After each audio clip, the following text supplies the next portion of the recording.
అమ్మవారు తూర్పు వైపు తిరిగి ఉన్నారు. అలాగా ప్రదక్షిణంగా వస్తారు అన్ని వైపులకి, తూర్పు దక్షిణం పడవడ ఉత్తరం అన్ని వైపులా అమ్మవారు అలా ప్రదక్షిణంగా వచ్చి ఎదురుగా వైపు చేస్తారు. ఇప్పుడు దక్షిణ వైపు వెళ్ళారు సీతమ్మ గారు. ఆ సీతమ్మ దృష్టి మన మీద పడితే చాలు. నిన్న మనం చెప్పుకున్నాం కదా ఎదుర్కోల్లో, సీతమ్మ దృష్టి దయా కటాక్షం అంటారు. అపాంగా భూయాంశ యదుపరి పరం బ్రహ్మ తదభూతి అమీ యత్రద్విగ్రాహ శతమఖాదిస్తదధరాతి అంటారు. అంటే అమ్మవారి యొక్క కటాక్షము ఎవరి మీదైతే పడిందో ఎక్కువగా పడితే ఆయన పరమాత్మ అయిపోయారు. అది తక్కువగా పడినప్పటికీ ఇంద్రుడు హరుడు ఇంద్రుడు బ్రహ్మదేవుడిగా అయిపోయారు. కనుక అమ్మవారి కటాక్షం ఎవరి మీదైతే ఉంటాయో అలాంటి వాడు గొప్పవాడు అవుతాడు. ఏకో ముక్తాతపత్ర హరిగణాత్కారి మౌళిర్మనుష్య దంతావడస్తో నగణయతి నతాన్ లక్షణం శ్రోణిపాలాన్ అంటారు.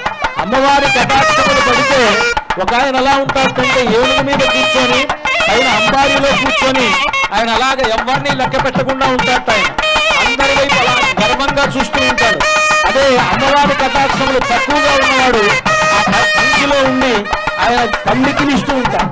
అంటే ఆయన ఎప్పుడు చూస్తాడా అని ఆయన కటాక్షం కోసం వీళ్ళు ఎదురు చూస్తూ ఉంటారు.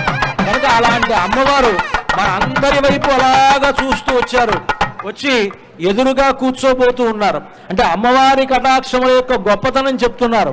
లక్ష్మీం క్షీరసముద్రరాజతనయాం శ్రీరంగధామేశ్వరీం దాసీభూత సమస్తదేవ వనితాం లోకైక దీపాంకురాం శ్రీమన్ మంద కటాక్ష లబ్ధ విభవ బ్రహ్మేంద్ర గంగాధరం.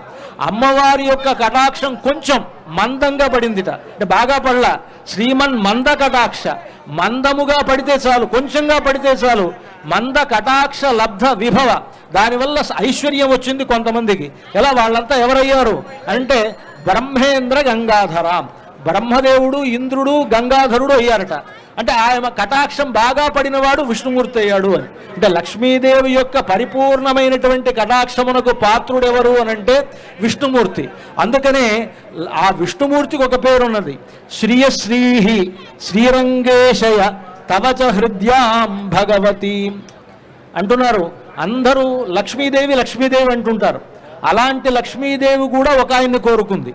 అంటే అది కదా, అందరూ లక్ష్మీదేవిని కోరుకుంటూ ఉంటే లక్ష్మీదేవి ఒకరిని కోరుకుంది కనుక ఆయనకే లక్ష్మీదేవి అని పేరు అన్నారు. ఎవరాయన అంటే